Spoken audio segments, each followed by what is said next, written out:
Shalom para pendengar yang dikasihi oleh Tuhan Yesus. Kiranya Tuhan memberikan rahmat-Nya kepada para pendengar semua. Sebentar lagi kita akan mendengarkan pembacaan Alkitab audio dalam versi bahasa Indonesia sehari-hari. Siapkan hati saudara. Imamat pasal 4. Korban penghapus dosa.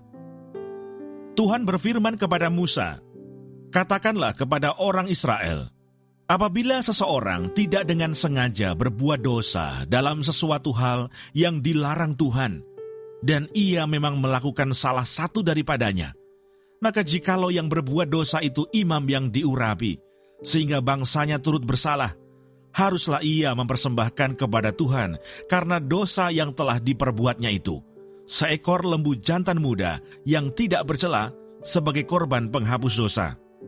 Ia harus membawa lembu itu ke pintu kemah pertemuan, ke hadapan Tuhan. Lalu ia harus meletakkan tangannya ke atas kepala lembu itu dan menyembelih lembu itu di hadapan Tuhan. Imam yang diurapi itu harus mengambil sebagian dari darah lembu itu, lalu membawanya ke dalam kemah pertemuan. Imam harus mencelupkan jarinya ke dalam darah itu dan memercikkan sedikit dari darah itu 7 kali di hadapan Tuhan, di depan tabir penyekat tempat kudus.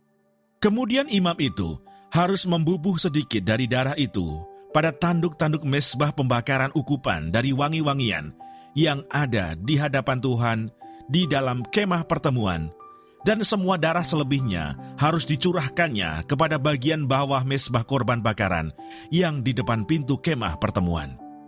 Segala lemak lembu jantan korban penghapus dosa itu harus dikhususkannya dari lembu itu, yakni lemak yang menyelubungi isi perut dan segala lemak yang melekat pada isi perut itu, dan lagi kedua buah pinggang, dan lemak yang melekat padanya, yang ada pada pinggang, dan umbai hati yang harus dipisahkannya beserta buah pinggang itu, sama seperti yang dikhususkan dari lembu korban keselamatan.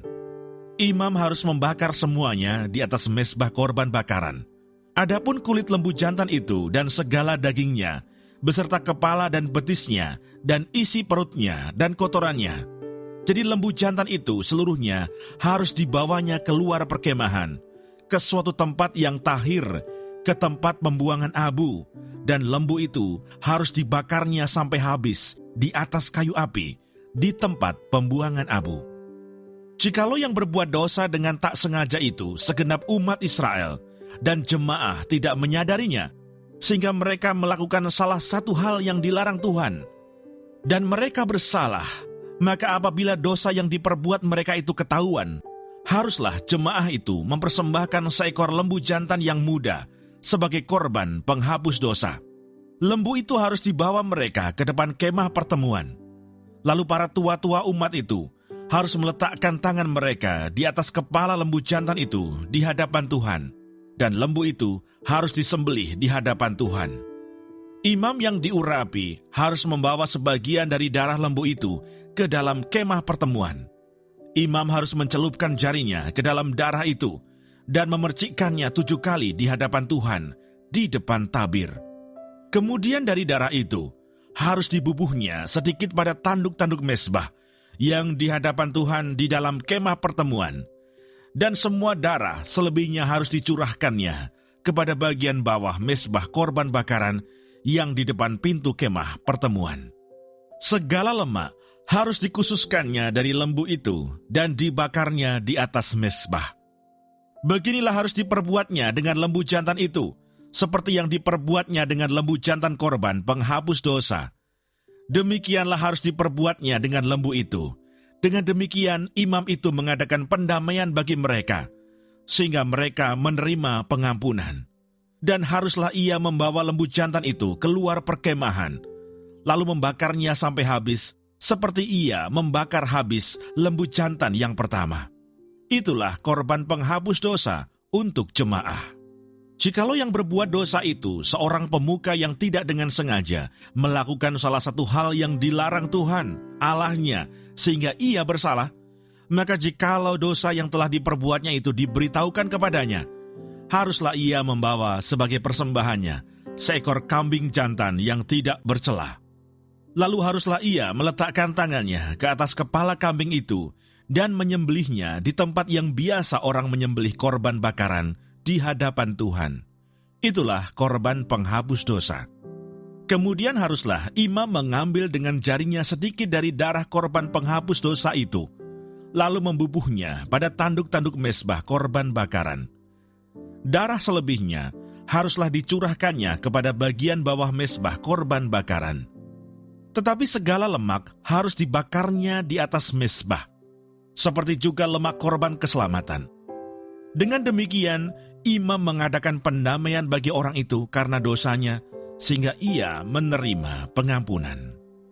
Jikalau yang berbuat dosa dengan tak sengaja itu seorang dari rakyat jelata, dan ia melakukan salah satu hal yang dilarang Tuhan, sehingga ia bersalah, maka jikalau dosa yang telah diperbuatnya itu diberitahukan kepadanya, haruslah ia membawa sebagai persembahannya karena dosa yang telah diperbuatnya itu seekor kambing betina yang tidak bercela. Lalu haruslah ia meletakkan tangannya ke atas kepala korban penghapus dosa dan menyembelih korban itu di tempat korban bakaran. Kemudian imam harus mengambil dengan jarinya sedikit dari darah korban itu, lalu membubuhkannya pada tanduk-tanduk mezbah korban bakaran. Semua darah selebihnya haruslah dicurahkannya kepada bagian bawah mezbah. Tetapi segala lemak haruslah dipisahkannya, seperti juga lemak korban keselamatan dipisahkan. Lalu haruslah dibakar oleh imam di atas mezbah menjadi bau yang menyenangkan bagi Tuhan. Dengan demikian, imam mengadakan pendamaian bagi orang itu, sehingga ia menerima pengampunan. Jika ia membawa seekor domba sebagai persembahannya menjadi korban penghapus dosa, haruslah ia membawa seekor betina yang tidak bercela. Lalu haruslah ia meletakkan tangannya ke atas kepala korban penghapus dosa itu dan menyembelihnya menjadi korban penghapus dosa di tempat yang biasa orang menyembelih korban bakaran. Kemudian imam harus mengambil dengan jarinya sedikit dari darah korban penghapus dosa itu, lalu membubuhnya pada tanduk-tanduk mezbah korban bakaran. Semua darah selebihnya haruslah dicurahkannya kepada bagian bawah mezbah. Tetapi segala lemak haruslah dipisahkannya, seperti juga lemak domba korban keselamatan dipisahkan. Lalu imam harus membakar semuanya itu di atas mezbah, di atas segala korban api-apian Tuhan. Dengan demikian imam mengadakan pendamaian bagi orang itu karena dosa yang telah diperbuatnya, sehingga ia menerima pengampunan. Terima kasih Bapa di surga untuk firman-Mu hari ini. Berkati kami semua supaya kami mengerti isi hati-Mu. Terima kasih para pendengar semua, kiranya Tuhan memberkati. Dan jangan lupa untuk share dan subscribe.